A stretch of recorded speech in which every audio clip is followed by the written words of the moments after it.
Hello doctor साहब, नमस्कार। तो हम आज स्टार्ट करने वाले हैं वोबल हाइपोथेसिस। ये आपके 12th वाली जो एनसीईआरटी है उसमें molecular basis of inheritance chapter के अंदर जेनेटिक कोड आता है, वहां पे ये एक टर्म आता है वोबल हाइपोथेसिस। बहुत ही इंपॉर्टेंट टॉपिक है और बहुत लोगों को इसमें कंफ्यूजन रहता है। तो वैसे तो सीधा सा ज़्यादा जिनको नहीं समझ में आता है वो यही याद रखते हैं कि कोडोन का थर्ड जो न्यूक्लियोटाइड है वो वोबल हाइपोथेसिस के अकॉर्डिंग वोबलिंग करता है, ठीक है। लेकिन होता क्या है, आज इसको समझते हैं।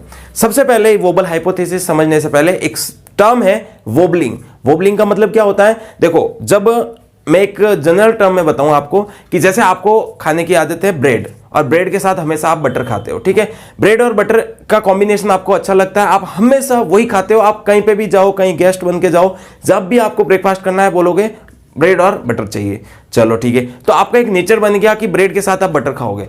बट एक दिन ऐसा आया कि आपके घर पे बटर नहीं है, तब आप क्या करोगे कि खाली ब्रेड खाने से अच्छा है कि आप उसके ऊपर कोई केचप या कोई टमाटर सॉस जो है वो लगा के खाओगे।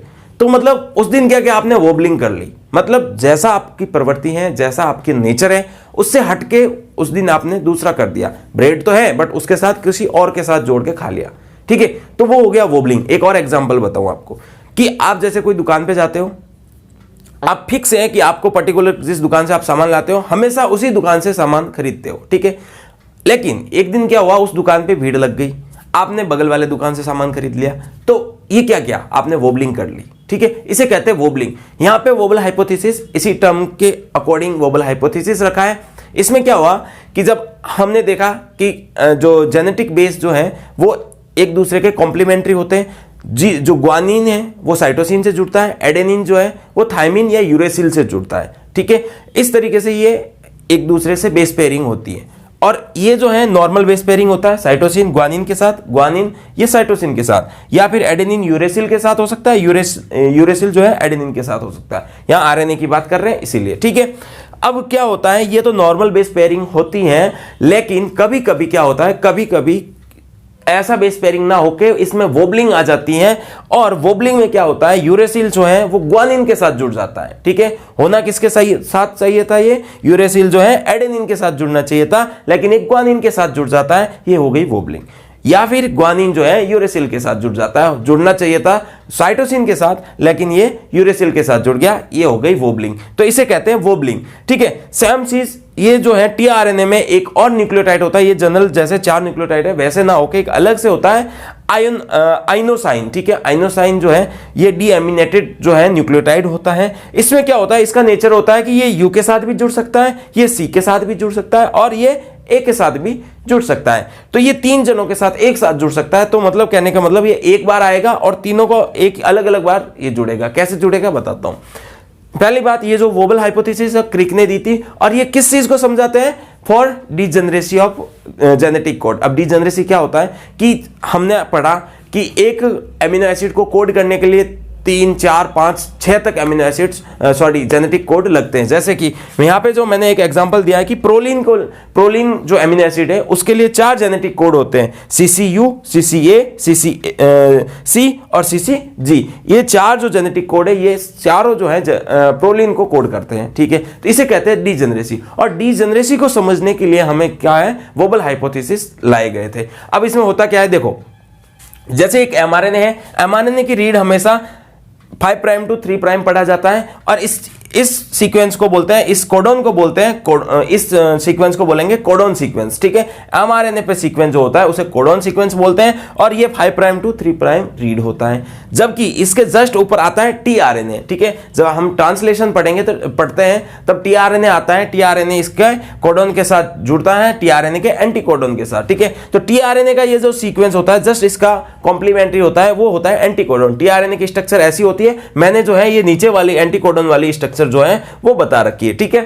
तो अब क्या होता है कि एंटीकोडोन कोडोन के साथ जुड़ता है। अब जो है इसका डायरेक्शन जब पढ़ी जाती है एमआरएनए की, तब तो 5 प्राइम टू 3 प्राइम डायरेक्शन पढ़ी जाती है, लेकिन टीआरएनए की पढ़ी जाती है तब इसे 3 प्राइम टू 5 प्राइम पढ़ा जाता है, ठीक है। तो क्या होता है कि जो आगे वाले 2 बेस हैं वो तो नॉर्मल बेस पेयरिंग के अकॉर्डिंग पेयर करेंगे, ठीक है। लेकिन लास्ट वाला mRNA के लास्ट वाला कोडोन है या थर्ड नंबर वाला कोडोन है वो वोबलिंग करेगा, वो वोबल हाइपोथेसिस के अकॉर्डिंग वो किसी और के साथ जुड़ जाएगा। जैसे कि ये तो नॉर्मल बेस पेयरिंग थी, लेकिन वोबल बेस पेयरिंग में क्या हुआ कि जैसे mRNA का सीक्वेंस था CUU, ठीक है, अब इसके अकॉर्डिंग tRNA आना चाहिए था, tRNA आना चाहिए था GAA, आना तो ये चाहिए था tRNA का एंटीकोडन, बट साइटोप्लाज्म में जो tRNA था वो ऐसा था GAG का, और यही आके जुड़ गया। मतलब जो थर्ड नंबर पे गलत तरीके से जुड़ा हुआ है, लेकिन क्या है कि देखो इस तरीके से टोटल आपने देखा कि टोटल 64 कोडोन होते हैं। अगर 64 कोडोन को, हर एक कोडोन को अलग अलग tRNA कोड करेगा तो ऐसे 64 कोडोन होने, 64 tRNA होने चाहिए। उसमें से अगर हम 3 जो है दो नॉन कोडोन होते हैं मतलब, तो उसको हटा दे तो 61, तो ऐसे होते नहीं है। साइटोप्लाज्म में टोटल 40 के आसपास tRNA होते हैं, वही क्या हो रहा है बार बार जुड़ते जाते हैं। तो यहां पे क्या हो रहा है कि G वाला जो है इसके साथ G है बट ये जुड़ गया, और ये होता है वोबल पेयरिंग कहलाती है। ये लास्ट वाली क्या कहलाती है? Wobble pairing. तो क्वेश्चन आ जाए कि वोबल पेयरिंग किसके बीच में होता है, तो mRNA के थर्ड नंबर बेस पेयर, ठीक है, mRNA के थर्ड नंबर बेस पेयर या mRNA के या फिर कोडोन सीक्वेंस के थर्ड नंबर बेस पेयर और एंटीकोडोन के फर्स्ट नंबर, ये जो है इसका फर्स्ट नंबर है, इधर से इसका फर्स्ट नंबर है क्योंकि ये अगर 5 प्राइम टू 3 प्राइम पढ़ेंगे तो, ठीक है।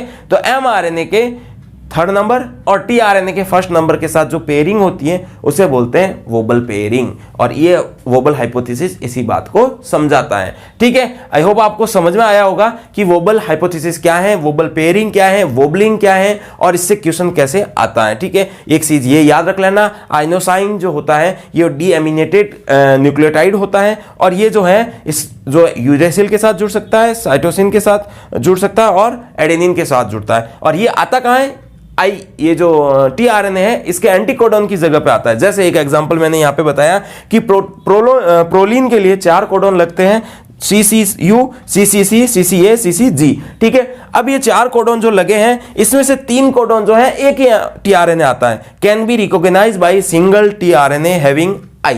अब जिस tRNA के पास यहाँ पे I होगा मतलब कि IgG, इस IgG अगर इस साइड हो और इसके नीचे अगर सेम हो तो देखोगे कि आगे वाले तो 2 जो हैं वो सेम रहेंगे, आगे वाले CC सब में आगे वाले 2 बेस पेयर जो हैं वो तो सेम है, बट हमेशा पीछे वाला चेंज हो जाता है, और इसके अकॉर्डिंग जो है ये 3 जो है एक ही tRNA से कंबाइन होता है। ये है वोबल हाइपोथेसिस, और ये डीजेनरेसी को हमें बताता है कि ये जो जेनेटिक कोड है डीजेनरेसी शो करते हैं वो कैसे करते हैं, ठीक है। तो इस तरीके से ये चीज जो है वोबल हाइपोथेसिस बताता है, ठीक है। आई होप आपको क्लियर हुआ होगा। अगर आपको कोई डाउट है तो कमेंट बॉक्स में हमें बताइए और अपने दोस्तों के बीच में शेयर करिए, हमें सपोर्ट करिए। धन्यवाद।